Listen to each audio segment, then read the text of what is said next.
District of Columbia have endured for over 200 years, and hundreds of thousands still endure today. This policy was wrong in 1776 when 13 colonies took on the mightiest nation on earth to end it. It is wrong today, and we seek to end it through the enactment of S. 51, the Washington, D.C. Admission Act. In just 6 days, our country will observe Memorial Day, a holiday often observed to mark the start of summer, celebrated to mark the start of summer. But on Memorial Day this year, many of us will pause to remember the generations of Americans in our armed forces who have laid down their lives for our country. That's what Memorial Day is all about. This day means something special in my own family. My own maternal grandmother was a Gold Star mother. With the death of John McCain, I am the last Vietnam veteran serving in the United States Senate. The names of some 58,000 men and women with whom John and I served are engraved on a black granite wall near the Lincoln Memorial, just a few miles from where we're standing today. Mr. President, the heroes named on that wall include brave men and women from Washington, D.C. as well. Since World War I, in fact, over 5,000 Americans from the District of Columbia have lost their lives in service to the United States. And today, roughly 15,000 D.C. residents are on active duty or serving as reservists or members of the National Guard in their states. That's 15,000 Americans serving dutifully in the Army, Navy, the Air Force, the Marines, or the Coast Guard. Our nation's capital is home to more than just monuments and museums, Mr. President. It is home to Americans who work, who start businesses, and who contribute to America's economy. And just like all 50 states represented in this body, the District of Columbia is home to veterans and service members who risk their lives for our country, even today. But year after year, they come home to find that they are still denied the ability to have a real say in our nation's future.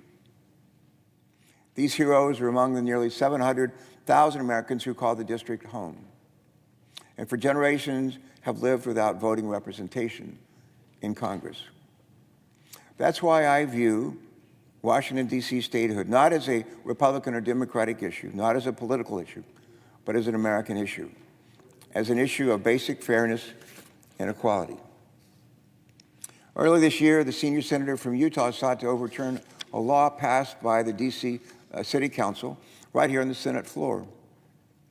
As U.S. senators, neither of us should have such an opportunity to intervene in a local matter like that.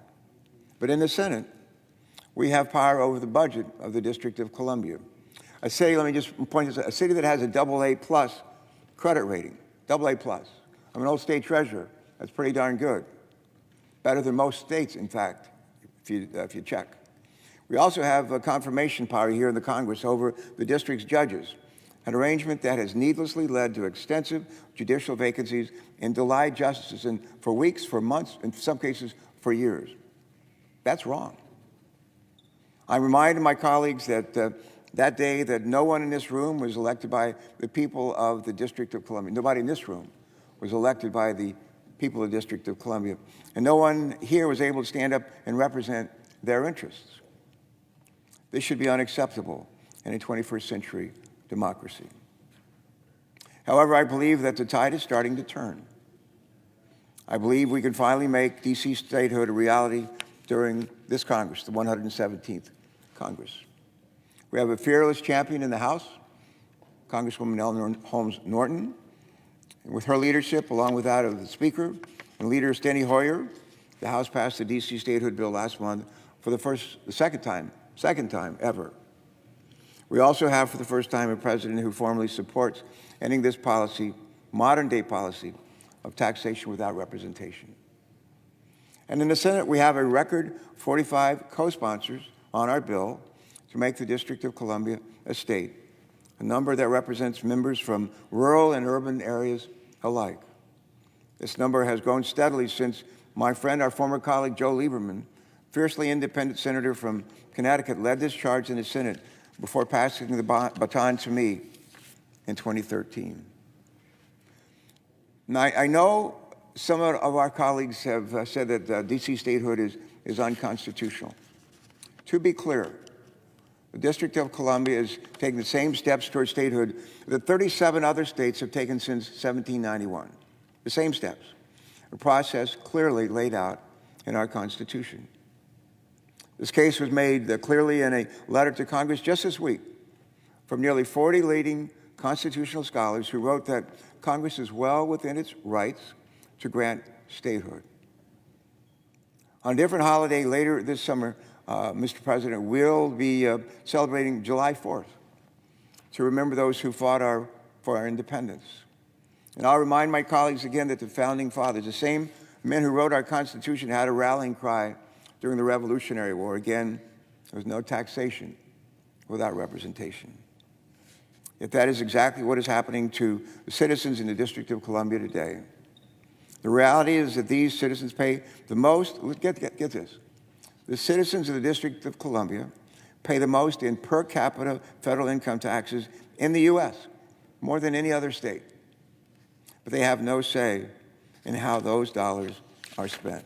None. The second-class status must come to an end, and we in Congress are the ones who can do something about it. Winston Churchill once said, "You can always count on America to do the right thing in the end, after they've tried everything else." It's never too late to do the right thing. And the right thing to do now is to ensure that nearly 700,000 Americans living in the District of Columbia, serving in our military, voting, actually have a chance to vote on the representation in this body and in the House. The right thing to do, Mr. President, is to end this policy of taxation without representation. And with that, Mr. President, I thank you, and I yield the floor to some of my colleagues who I believe are going to be joining us in this call, including the senator from New Jersey. Mr. President.